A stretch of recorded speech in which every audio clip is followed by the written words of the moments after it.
Olá, tudo bem? Neste vídeo vamos resolver mais uma questão do Enem 2017 que envolve conhecimentos sobre a lei de Faraday, mas isso a gente vai ver em seguida.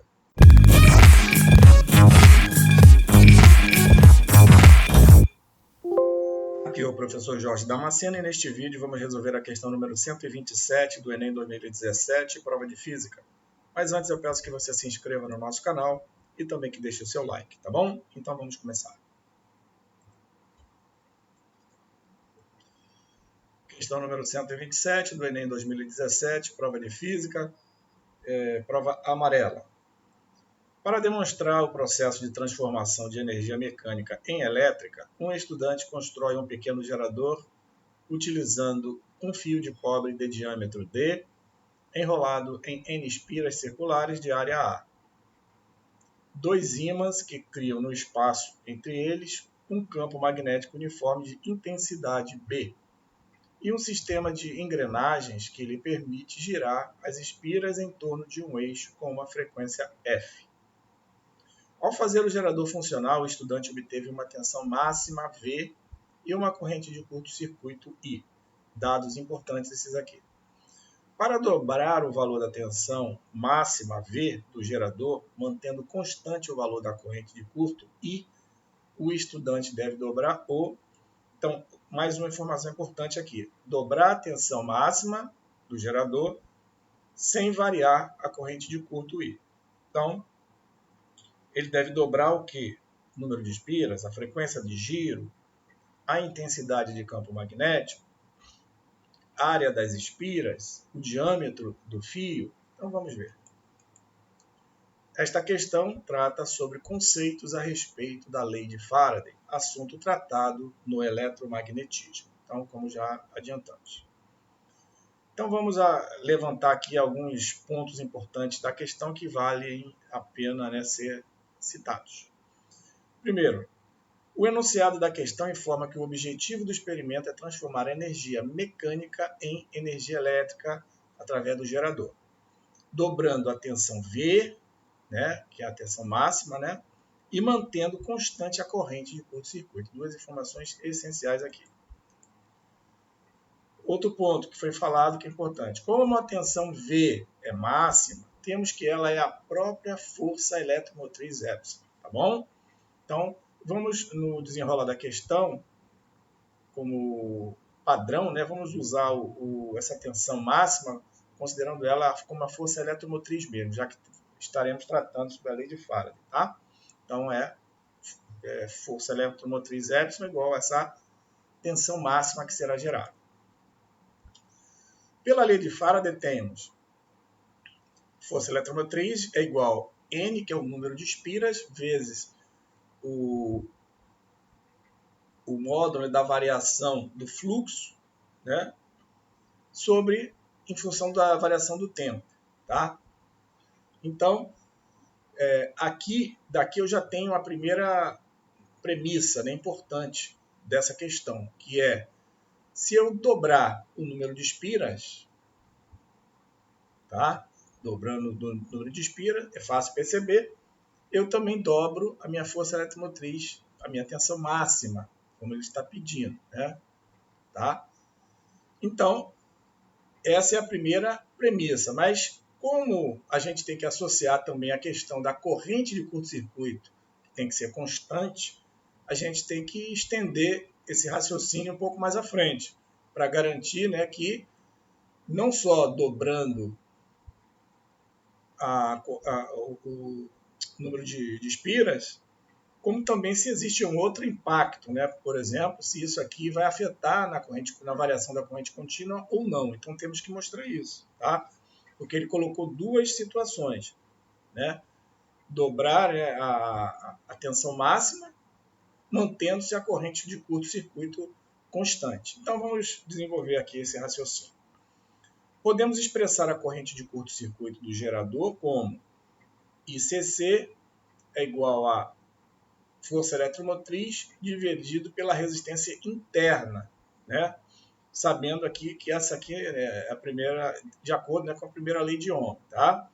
Ou seja, ICC, força eletromotriz sobre resistência interna, do fio ali, tá? Do fio e das espiras, que basicamente se compõe o fio. Então, daqui, eu só tenho uma situação. Para a corrente de curto-circuito ficar constante, minha força eletromotriz, se variar, a resistência interna tem que variar na mesma proporção. Se eu dobrar a corrente, ou se eu dobrar a força eletromotriz, Epsilon tem que dobrar a resistência interna, para que a corrente de curto não seja alterada. Tá? Então, eu coloco aqui uma associação, né, entre o fluxo de... a força eletromotriz, né, e a resistência interna. Tá bom? Lembrando que aqui a gente está tratando de corrente de curto, ou seja, sem carga, né? Ficando diretamente no sistema. Então fica a resistência interna, que corresponde à resistência das N espiras, aqui já de acordo com a segunda lei de Ohm, é a resistência, né? A resistência interna é igual a N número de espiras, vezes a resistividade do material, vezes L, que é o comprimento do fio, dividido pela área da seção reta do fio. Então, é fácil ver aqui que a nossa resistência interna ela é diretamente proporcional a N. Isso para nós é bom, que nos ajuda a firmar aqui a nossa primeira premissa de que a força eletromotriz ela dobra se eu dobrar o número de espiras. E eu tenho também aqui, pela primeira lei de Ohm, uma relação entre a força eletromotriz e a resistência interna. Ou seja, se eu dobrar a resistência interna, também estarei dobrando a minha força eletromotriz. Isso é tudo que eu preciso para realmente fechar o entendimento da questão. E aqui a gente vê que a nossa resistência interna também é diretamente proporcional ao número de espira, né? Já que podemos até descartar, né, os outros elementos, né, porque principalmente a resistividade do material, que ela é basicamente, ela não vai influir em nada aqui, né? Se eu estou usando o mesmo material, ela não influi, tá bom? Então, mas o número de espira é básico, chama atenção aqui. Então, se eu dobrar o número de espira, 2N, minha resistência interna dobra, 2R int. E se eu dobrar 2R int, olha aqui o que acontece. Eu tenho que dobrar, eu dobro também a força eletromotriz, para que minha corrente de curto-circuito se mantenha constante. Então aí, né, eu fechei o circuito aqui, né, do raciocínio, garantindo que se eu dobrar a corrente, o número de espiras, eu dobro a minha força eletromotriz, que é basicamente a minha tensão máxima, que é o que ele quer, mantendo-se a corrente de curto-circuito constante. Ok? Beleza?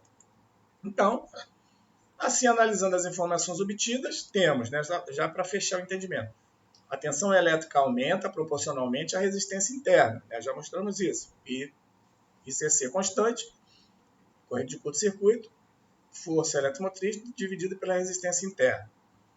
Como a corrente de curto-circuito do gerador deve ser constante, a única variável que podemos alterar é a mudança do número de espiras N, como mostramos também. Resistência interna é igual a N ρ L sobre A. Dobrando N, dobro a resistência interna, e aí eu fecho aqui com a corrente de curto-circuito que se mantém constante, né, dobrando a força eletromotriz e a resistência interna. Conclusão. Dobrando-se o número de espira N e também a resistência interna, a corrente de curto-circuito não se altera. Olha aqui, ó. Dobrei a força eletromotriz, dobrei a resistência interna. É o mesmo, esse valor é constante. É o mesmo de que força eletromotriz dividido por resistência interna. É uma constante. E eu, como dobro a força eletromotriz, ó, dobrando o número de espira. Como é que eu dobro a resistência interna? Dobrando o número de espira. Beleza? Com isso, a gente pode concluir que a resposta é a letra A. Para dobrar o valor da tensão máxima V do gerador, mantendo constante o valor da corrente de curto I, o estudante deve dobrar o número de espiras. Beleza? Com isso, a gente finaliza aqui este vídeo. Espero que ele tenha sido útil para você. Antes de concluirmos, peço que você se inscreva no nosso canal. caso ainda não seja inscrito, acionando a notificação do sininho para o YouTube te avisar dos próximos vídeos, deixando seu like. Peço também que você compartilhe este vídeo com seus amigos e também nas suas redes sociais. Te desejo bons estudos e te espero no próximo vídeo.